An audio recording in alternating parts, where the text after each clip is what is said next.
Buenas tardes a todos. Voy a narrar este documental que fue dirigido por un servidor, Rubén Darío Martínez, profesor e investigador del Colegio Superior Agropecuario del Estado de Guerrero. Colaboraron en la dirección de este proyecto el doctor Raúl Ulloa Arbizu, del Departamento de Genética y Estadística de la Facultad de Medicina Veterinaria y Zootecnia de la UNAM. Otros colaboradores, algunos de ellos ya nos dejaron, se nos adelantaron en este camino: la doctora Susana Mayra Rojas, del Departamento de Reproducción Animal de la Facultad de Medicina Veterinaria y Zootecnia de la UNAM.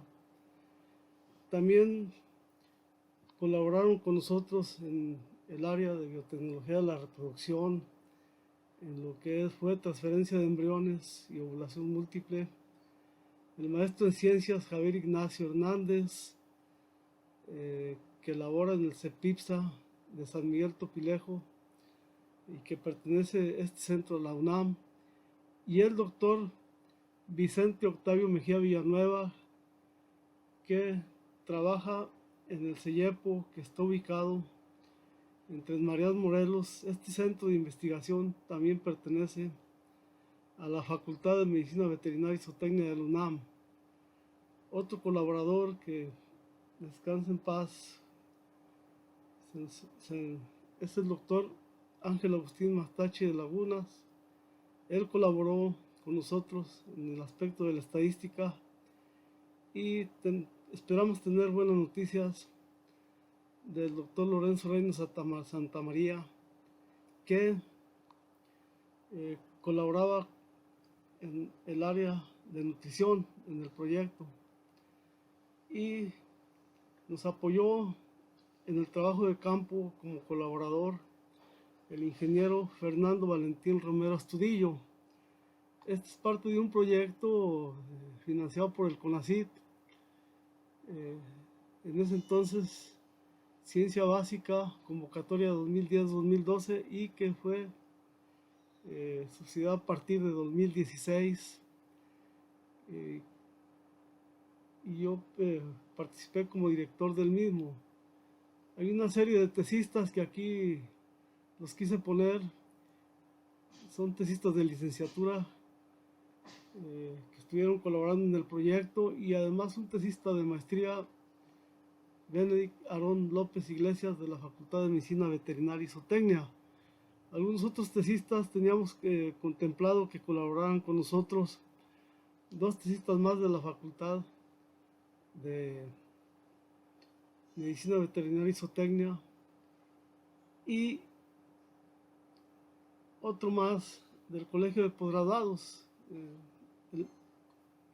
realizando un doctorado con estos datos, pero a última hora desistieron y decidieron ya no venir aquí al Centro de Estudios Profesionales, que está ubicado en Cocula, Guerrero, y que pertenece al Colegio Superior Agropecuario del Estado de Guerrero.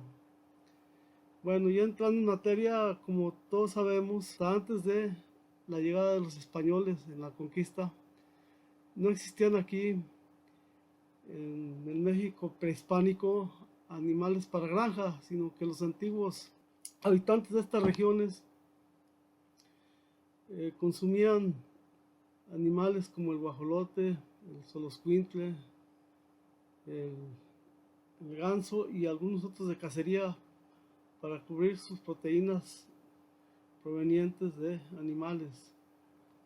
Por esta razón, los españoles trajeron animales para carga y animales para producir alimentos.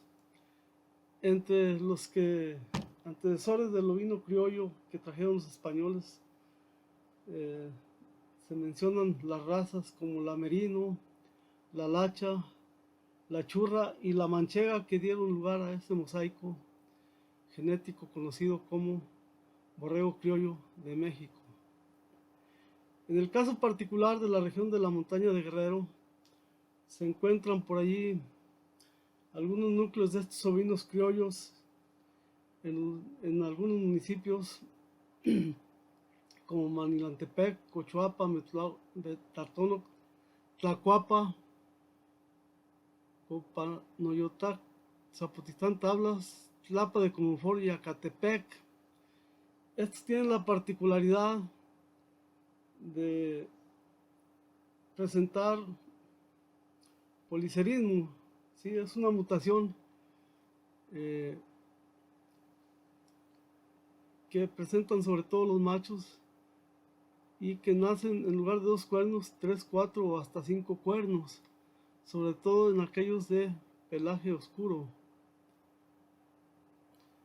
Estos animales, sin embargo, pues han pasado inadvertidos, ni siquiera existen registros oficiales ni están considerados en los censos ganaderos como criollos, y no se tiene datos de en qué lugares exactamente se encuentran ni cuántos son. Considerando lo anterior, en este proyecto, como un inicio, ya que se carece de mucha información, fue hacer una caracterización morfoestructural, faneróptica, isométrica del ovino obispo, o también conocido de 4 cuernos o diablo de la montaña de Guerrero, así como conocer sus características productivas y reproductivas.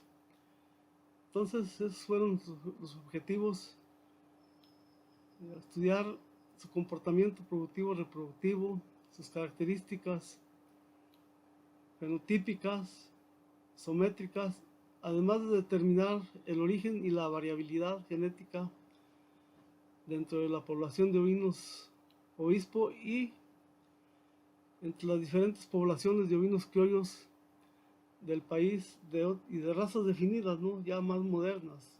También fue importante para rescatar esta especie endémica utilizar la biotecnología para congelar semen y hacer pruebas de ovulación múltiple y transferencia de embriones para mantenerlos en congelación. Igualmente, otra de las metas fue triplicar el número de reproductoras en el rebaño base para tener este recurso genético, en este caso, ex situ, en la granja del Colegio Superior Agropecuario del Estado de Guerrero, que está ubicada en el municipio de Cocula, Guerrero. Muy bien. Inicialmente se trajeron 4 machos criollos y un rebaño de 30 borregas criollas que tenían de 1 año a 1 año y medio de edad, es decir, que apenas estuvieran mudando sus centrales o pinzas, dado que no existen registros de fecha de nacimiento en la región. Entonces tuvo ese cuidado de que fueran animales que fueran hacia su primer parto, ¿no? Que fueran de 1 año a 1 año y medio de edad, o que hubieran parido pero que tuvieran esas características. Una observación que hicimos fue que estos animales en esta región de la montaña, para poder alimentarse, pues realmente caminaban grandes distancias, hasta de 8 kilómetros, 9. Por lo tanto, es un animal que se acostumbró a caminar, y al traerlo acá hacia el trópico, observamos que tenían el hábito del ramoneo. Inclusive se adoptaban posiciones bípedas como las cabras y ramoneaban sobre todo hojas de leguminosa como el guamúchil o el huizache, que son ricas en proteínas, sobre todo de sobrepaso, y en taninos. Un primer muestreo para determinar el origen de la variabilidad genética de este borrego. Se tuvieron que tomar muestras de sangre para purificar el ADN en el Instituto Nacional de Medicina Genómica. Se hicieron 94 muestreos de este borrego obispo también de los borregos de la Sierra de Chiapas y de los Altos de Chiapas, el tarahumara de Chihuahua y del navajo churro de Nuevo México y de Arizona, que también fue un borrego que fue llevado por los españoles en el camino tierra adentro hacia esa región de lo que ahora es Nuevo México y Arizona, en los Estados Unidos, y que allá también se hizo un trabajo de conservación del mismo, puesto que estaba desapareciendo. Bueno, aquí tenemos resultados de la purificación del ADN, y para ver la diversidad genética se hizo la genotificación mediante el microarreglo SNP con un equipo Illumia. Este microarreglo contiene 54.241 marcadores del tipo SNP SNAPs, y se realizó la asociación genómica. Entonces se construyó una distancia de matriz genética y se utilizó un programa llamado PLINK. Aquí tenemos algunos resultados. En esta gráfica tridimensional podemos observar en estos puntos rojos el ovino obispo, y se observan tres subgrupos. Están cercanos, pero hay una distancia entre unos y otros, dependiendo pues del municipio donde se muestreó. Pero sí se diferencian de los demás genotipos criollos, como el navajo churro que vemos aquí en puntos amarillos, que es un grupo compacto bien diferenciado de los demás genotipos que se muestrearon. Tenemos aquí en el caso de los grupos de Chiapas muestreados en los altos y en la sierra, que están juntos, pero sí existe una diferenciación, ¿no? Y tenemos en los grupos tarahumara también se diferencia en un grupo que están cercanos más cercanos hacia los ovinos criollos de Guerrero o de Chiapas, o bien del Navajo, pero sí se nota una diferenciación entre ambos. Acá vemos en este caso los grupos de ovinos ingleses como el Dorset y el Ham, que están acá en una forma también compacta pero aislada, ¿sí? Y el Peligüey, que ya sabemos que tiene un origen de la costa occidental del África, también se observa acá en otro grupo aparte. Entonces en este caso el borrego criollo sí de la montaña de Guerrero, obispo diablo de 4 cuernos, sí se diferencia de otros grupos criollos y de razas que han llegado más recientemente a nuestro país. En el estudio faneróptico se revisaron todas estas variables, ¿no?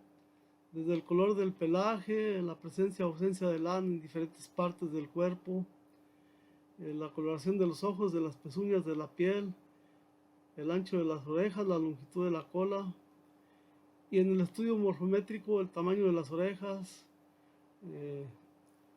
y la dirección de las mismas, así como la presencia o ausencia de cuernos, el tipo de perfil, es fálico, recto, cóncavo o semicóncavo, el tipo de ubre, la presencia de pezones supernumerarios, y si estos eran paralelos, convergentes o divergentes.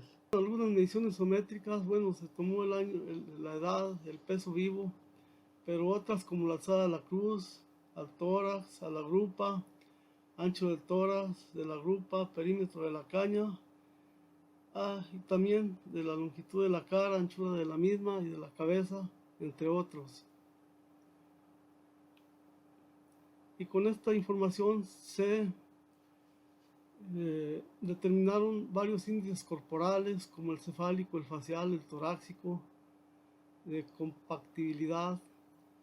Todos estos datos están en proceso de, de publicación, pero ya en algunos congresos se han presentado información y vemos que existen dos variedades en relación al tipo de vellón, aunque para ambos vemos que son animales de talla pequeña, con bajo rendimiento, y observamos aquí que en el caso de los de vellón oscuro, que puede ser negro café, la lana es más apelmazada y se concentra más aquí en el área de la paleta y de la pierna, ¿sí? Y es más tosca. En el caso de la variedad blanca, esta observamos que es un poco más fina, ¿no? Tipo de lana, pero en ambos casos vemos que la cara, la parte desde el codillo hasta la pezuña, del corvejón a la pezuña, está desprovista de lana, es de la nada, tiene pelo, ¿no? En ambas variedades. Sin embargo, la cola es larga, llega hasta abajo del corvejón y tiene bastante lana. Y pues fue un número pequeño de animales muestreados, pero se observó que el 56% tenía vello negro, en tanto el 44.4% vellón blanco, y son animales rústicos de tamaño mediano. Las hembras, el rango de peso va de 30 a 35 kilogramos, con una alzada promedio a la cruz de 58 centímetros. Los machos, su peso va de un rango de 45 a 55 kilogramos, con una alzada a la cruz promedio de 75 centímetros. El perfil, como vemos aquí, es semiconvexo, y las orejas pues son de tamaño mediano, horizontales hacia los costados. Las extremidades son largas y fuertes, con caños delgadas también muy fuertes, y como ya dijimos, cubierta de pelo, lo que le permite caminar, ser un poquito más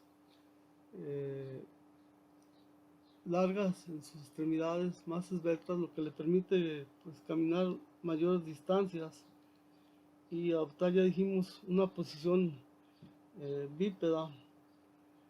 Aquí observamos que generalmente los animales de machos de vellón negro son los que tienen el policerismo, presencia de más de 2 cuernos, inclusive hasta 7 cuernos, ¿no?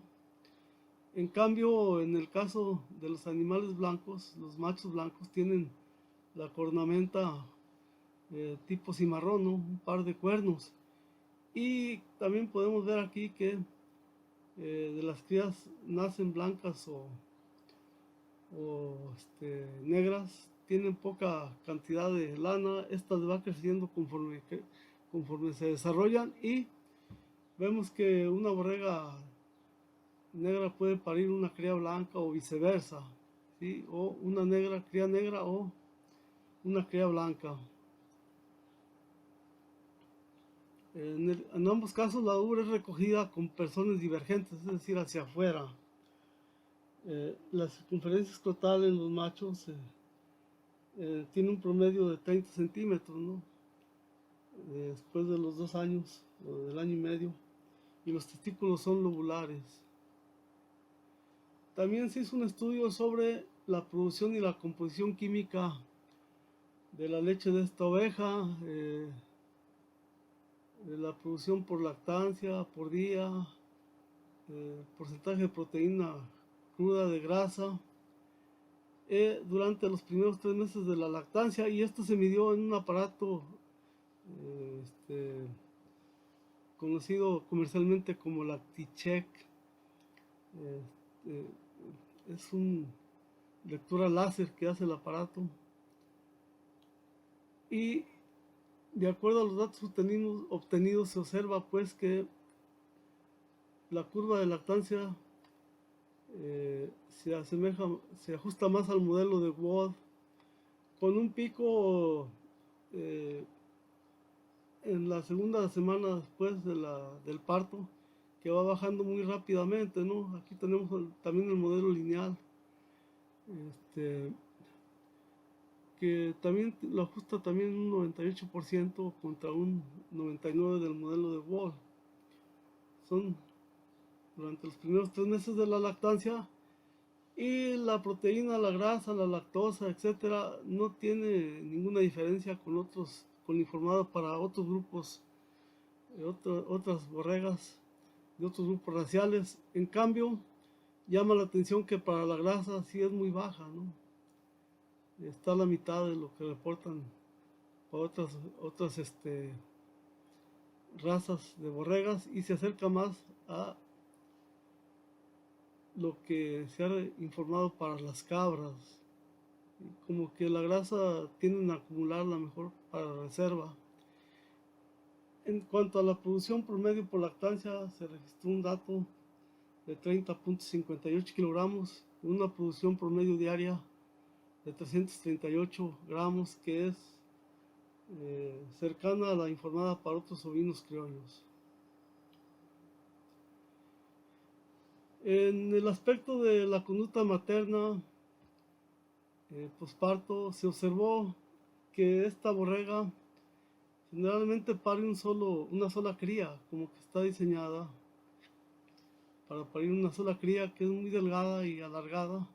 Por lo tanto, no observamos ningún problema de distocia, y la fase de expulsión del feto es muy rápida, del cordero es muy rápida, ¿sí? En promedio cerca de los 9 minutos, y no hubo diferencias entre los machos y las hembras para esta fase de expulsión de la cría. Ya viendo aspectos sobre la tasa de crecimiento de los corderos en condiciones extensivas de solo pastoreo, se registraron varias variables, como el peso al nacimiento, al destete, es decir, a los 3 meses de edad, al año de edad, las ganancias de peso respectivas, y se construyó una curva de crecimiento, ¿no? Aquí observamos los registros de machos y hembras y totales, y los pesos al destete, ¿no? Obviamente, bueno, los machos superan a las hembras, y al año también. Acá al año como que ya no hubo tanta diferencia. No sabemos por qué, tal vez porque los machos estaban juntos y no estaban castrados. En la época reproductiva se la pasaban pues peleando, y fue cuando se observó que dieron una baja en su peso. En promedio, los pesos al nacimiento, considerando machos y hembras, no llegan a los 3 kilos, y al destete tampoco a los 10 kilogramos, a los 9 kilogramos. Son muy similares a los que se registran en las cabras criollas de esta región. Las ganancias de peso también, observen, son muy bajas, ¿no? Las ganancias de peso total y las ganancias diarias, que también son muy bajas, muy parecidas a las de los caprinos. Ni siquiera la del borrego peligüey, que es una raza que se considera acá como criolla, que alcanza ganancias hasta del doble, ¿no? De 150 gramos por día. Y aquí vemos el modelo logístico de Berthold, cómo hay una declinación a los 280 días bajo condiciones de pastoreo, ¿no? Es decir, Sabemos que los pastos no van a proporcionar ni la cantidad ni la calidad de nutrientes que se requieren para estas fases del crecimiento, pero es más o menos cómo se crían, y considerando que además es un estudio ex situ, es decir, son condiciones de trópico, no tanto de la montaña. Bueno, hicimos algunos estudios en su momento el doctor Lorenzo Reina para observar si se les proporcionaba nutrientes en cantidad y calidad. Había una respuesta en las ganancias de pesos y observamos que en promedio sí mejoraron, ¿no? Unos 40 gramos, pero no alcanzaron a llegar más allá en el caso de los machos, de 226 gramos. Es decir, nos sugiere que genéticamente este ovino no está diseñado para obtener grandes ganancias de peso, aunque se les proporcione alguna dieta integral que llene los requerimientos para este tipo de ovinos en crecimiento. Ya en cuanto a, ya dijimos que no hubo quien, se había hablado con alguien para que nos apoyara en hacer un estudio sobre las características y el rendimiento de la lana, pero tuvimos que hacerlo nosotros. Evaluamos estas variables: peso de lana sucia, la longitud de la mecha y el rendimiento de la lana limpia, una vez lavada pues en alcohol, y vemos como se observa en esta foto, pues que las de vellón oscuro tienen la lana más apelmazada, más gruesa, y aunque no hay diferencias en peso vivo, la lana sucia, la de vellón blanco sí superó a la de vellón negro, al igual que para lo largo de la mecha y para el rendimiento de la misma. Y estos son los datos de rendimiento, largo de la mecha y peso de la lana sucia que obtuvimos. En cuanto a los rendimientos y características de la canal, las mediciones isométricas de la misma, se hicieron sacrificios al año y a los 2 años de edad para tomar estas mediciones, y usando este código presentamos los datos de 1 año y a los 2 años de edad en cuanto a la longitud de la canal, de la pierna y de la profundidad del tórax, ¿no? Asimismo se pesaron, aparte de la canal, el peso de las vísceras, de la sangre, de la cabeza, del contenido visceral, etc. Y se calcularon los rendimientos de la canal al matadero, comercial, para el ganadero, y el rendimiento verdadero, ¿no? Y vemos pues que hay un gran porcentaje de peso que se va en el contenido de las vísceras y en el peso de la piel con la lana. En la canal izquierda se hicieron cortes primarios comerciales, también a diferentes edades, al año y a los 2 años de edad, de paleta, costillar, chamberete, hasta pierna y falda. Y se observa que el mayor rendimiento se obtiene en la pierna, ¿no? En la canal derecha se diseccionó toda la cantidad de grasa, o sea magro, de músculo, o sea magro, de grasa y de hueso, para ver su rendimiento. Y aquí obtenemos los resultados para pierna, lomo, tórax, pierna anterior y cuello, observándose que el que tiene mayor cantidad de músculo y menor cantidad de grasa es la pierna,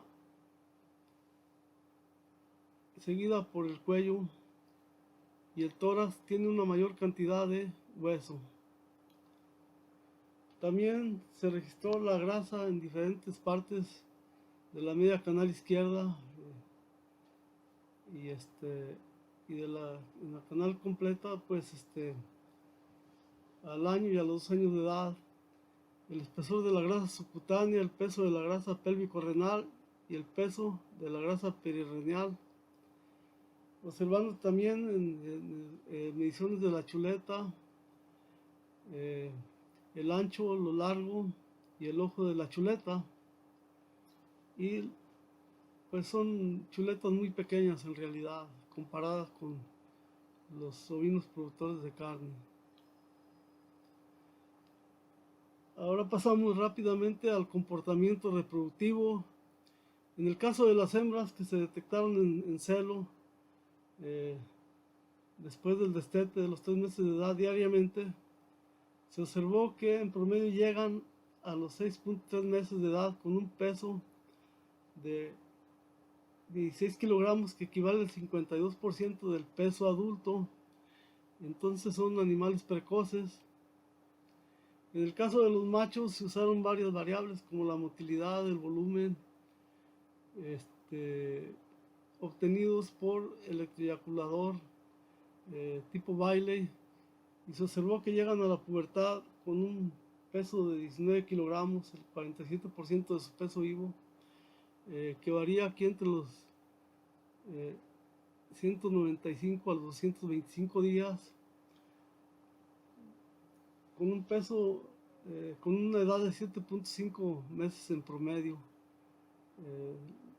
Para ver la concentración en este espectrofotómetro y bajo el microscopio la motilidad. Tomando los datos de las borregas, aquí aparecen en año 1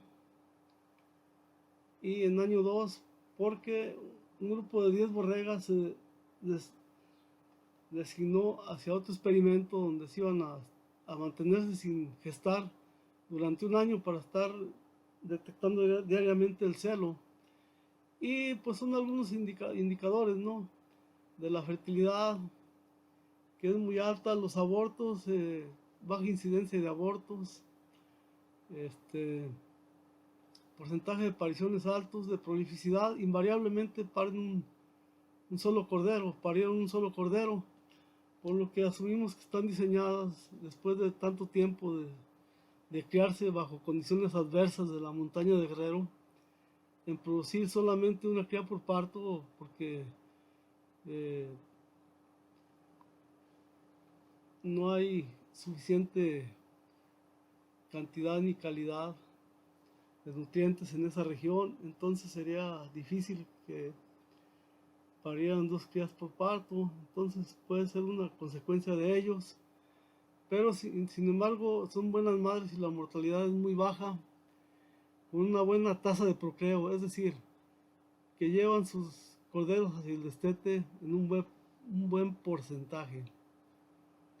Los ciclos reproductivos, pues ciclo estral, estro, gestación, parto primer estro, etcétera, pues no es nada, conforme a lo que se esperaba, ¿no?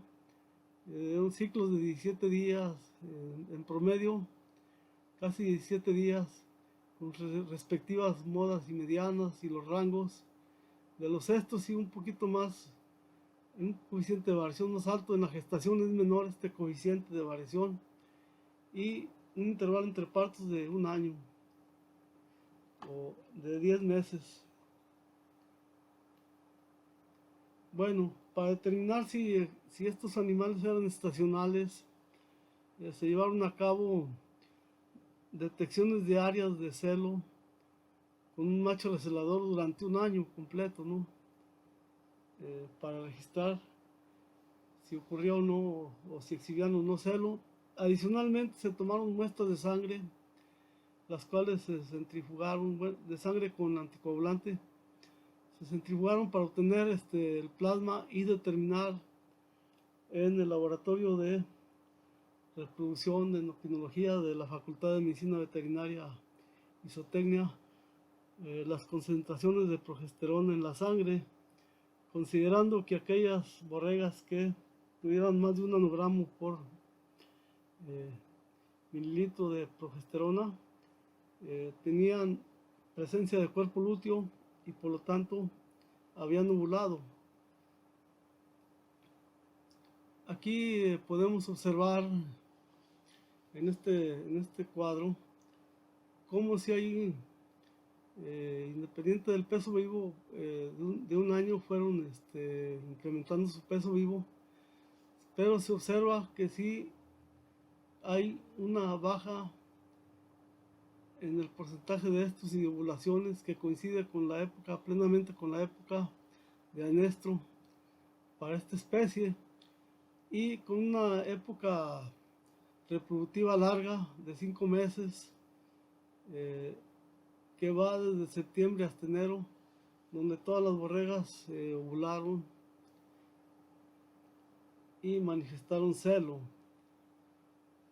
recordando pues que es una muestra solamente de 10 animales. Aquí podemos observar gráficamente cómo a partir de acá es cuando el 100% de las borregas estaban ciclando, y esto nos indica la tasa de ovulaciones, cómo también disminuye a medida en los meses que el fotoperiodo se incrementa, ¿no? Que es la época de anestro estacional.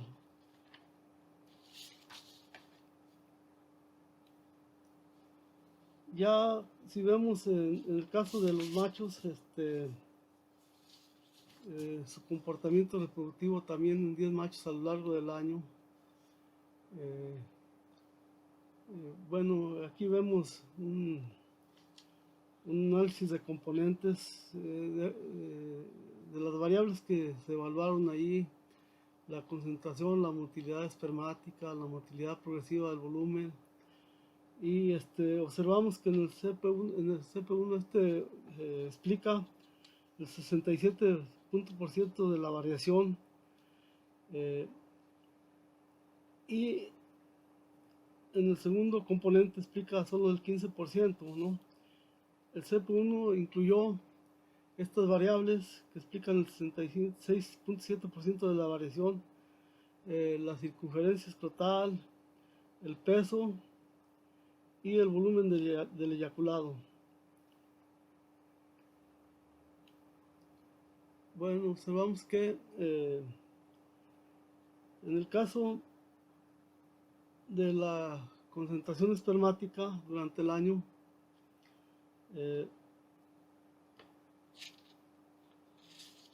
mostró variaciones lineales y cuadráticas, observándose los valores menores en los meses más cálidos, que es abril y mayo, que también coincide con la anestro estacional en las borregas y el incremento del fotoperiodo, ¿sí? Sin embargo, la circunferencia escrotal se incrementó de manera lineal a través del año, con una diferencia de 2.6 centímetros a lo largo del experimento.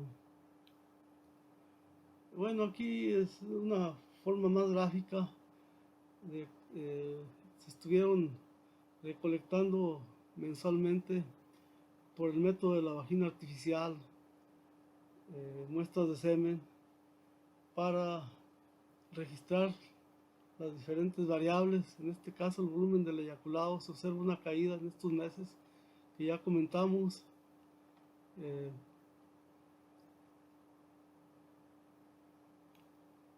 También la concentración espermática registrada en el espectrofotómetro, como hay una caída en estos meses, pero se incrementa durante la época reproductiva, medida en un espectrofotómetro. Llama la atención la concentración tan alta de espermatozoides que tiene este genotipo, que fluctúa entre los 4 a 5 millones de espermatozoides, 4 a 4,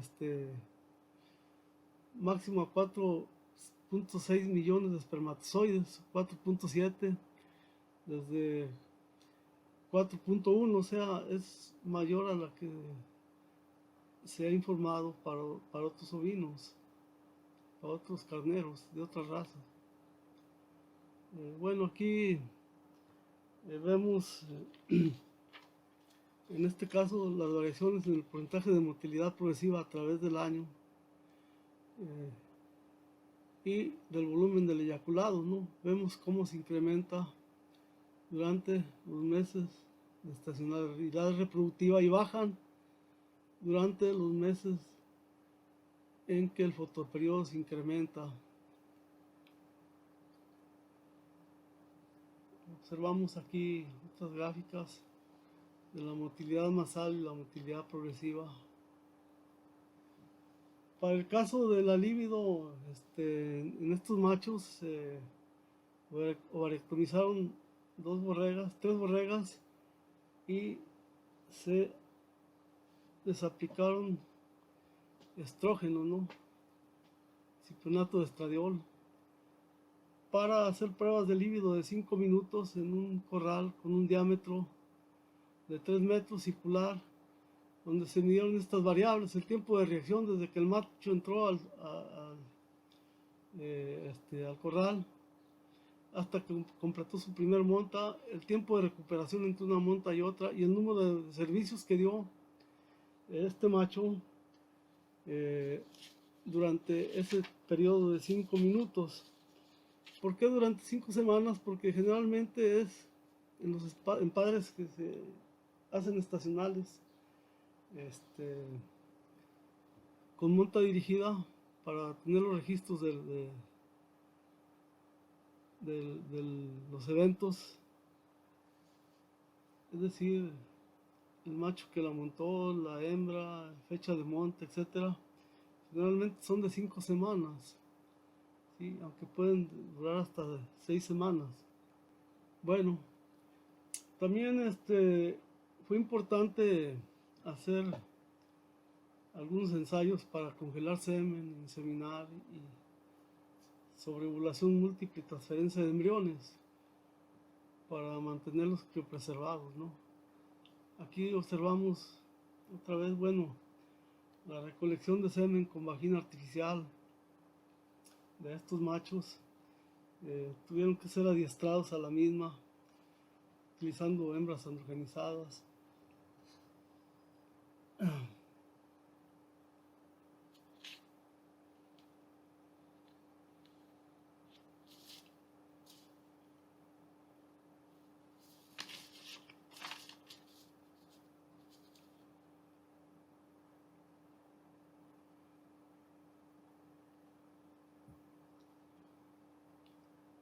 Era importante, pues, hacerse bajo la sombra, utilizando instrumentos de plástico y teniendo cuidado de controlar la temperatura y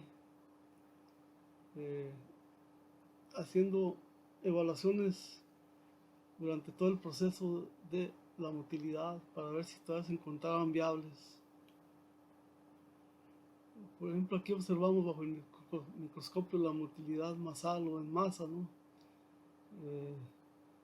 Y se utilizó un diluyente comercial llamado Trigladil, en un 20% yema de huevo como para protector de la membrana y agua destilada, y se hizo el envasado de este semen diluido en pajillas de 0.25 mililitros, con una dosis de 80 millones de espermatozoides por pajilla, metidos en refrigeración durante un periodo de equilibrio de 2 horas, de 30, se bajó a 5 grados centígrados en refrigeración, y posteriormente se puso a vapores de nitrógeno estas pajillas a menos 70 grados centígrados, posteriormente hacia el fondo del mismo del termo para llegar a los menos 196 grados centígrados y ya poder envasarlo en el termo, no sin antes sacar una muestra y observarla bajo el microscopio para asegurarse de que los espermatozoides estuvieran viables. Hicieron algunas pruebas de inseminación artificial, utilizando laparoscopio, inyectando con aspic semen descongelado y obteniendo una tasa de fertilidad del 66.6%, ¿no? También con el apoyo, ya dijimos, de compañeros, el doctor Octavio Mejía y el maestro en ciencias, Javier Hernández, evaluaciones sobre protocolos de OMTE, puesto que es lo más costoso de un programa de ovulación múltiple, para obtener embriones, ya sea para transferirlos en fresco o para congelarlos, ¿no? Para lograr esto que vemos acá, ¿no? 1, 2, 3, 4, 5, 6, 7, 8, 9 cuerpos lúteos que nos indican que hubo 9 o 10 ovulaciones en ese ovario. En este caso utilizamos seeders para sincronizar el estro, como hicimos transferencia de embriones en fresco entre donadoras y receptoras, y para superovular se utilizó el Foltroprin, que es FSH porcino. Bueno, aquí observamos de este lado el protocolo estándar, el que se ha usado para razas grandes de borrega, ¿no? Como la Suffolk, la Charolais, etc. East Friesian, que son 180 miligramos de este FSH de origen porcino. Lo comparamos con una dosis reducida de 140 miligramos, puesto que se trata de animales de menor tamaño, ¿no? En comparación a las hembras de otras razas. Y este fue el protocolo de la aplicación del CIDER el día 9, 10 y 11. Las aplicaciones vía intramuscular decrecientes, mañana tarde. Aquí se bajó un mililitro, se bajó la dosis y se detectaron las hembras que estuvieran en celo para dar montas. Bueno, observamos aquí cómo se está dando montas a estas hembras donadoras, suponiendo que liberaron una gran cantidad de óvulos y que tienen que ser fertilizadas por los espermatozoides montas cada 12 horas durante el tiempo que la hembra estuviera en celo, y 6 días después se hizo el lavado de los embriones,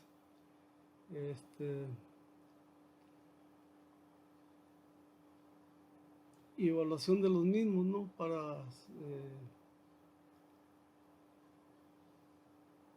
seleccionar aquellos que estuvieran en fase de mórula o blastocisto, que pudieran ser transferibles a las receptoras. Tenemos aquí con la cánula de Foley cómo se está obteniendo, metiéndose en medio de lavado para obtenerse en el filtro en com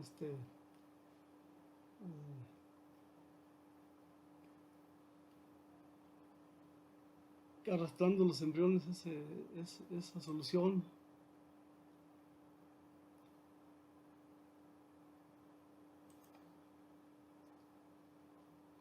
De 20 centímetros por cuerno, son cuernos muy pequeños. Acá se están recolectando los embriones para después observarse bajo el microscopio. Lo que tenemos acá abajo son las receptoras. En este caso, las donadoras fueron borregas criollas, y acá las receptoras eran borregas peligüey, ¿no? De la misma escuela. Se saca el cuerno uterino, están en la misma fase del ciclo, con diferencia de 12 horas cuando mucho, y se le mete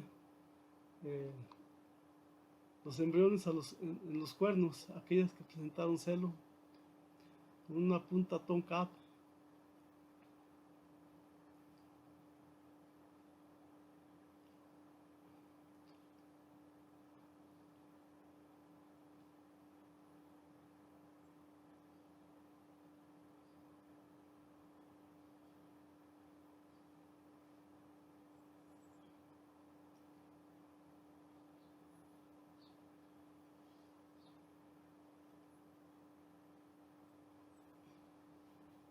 Entonces fue una transferencia en fresco. También se iba a realizar una recolección de bienes para congelarlos, pero por diferentes causas ya no se pudo hacer. Bueno, en este cuadro observamos los resultados de la dosis estándar y la alterna. No se encontraron diferencias estadísticas en cuanto a la respuesta, número de cuerpos lúteos, de biones colectados y transferibles y de la fertilidad. Esto que observamos aquí, pues son gemelos todos, ¿no? De las receptoras, acá las borregas Peliway, de la granja de la escuela. Fue un primer paso, evaluar primero el protocolo. Estamos en contacto con el Centro Nacional de Recursos Genéticos y se quedó que este año se iba a hacer. Iban a venir nosotros íbamos a preparar los animales para que se congelaran los embriones y se los llevaran a resguardar allá.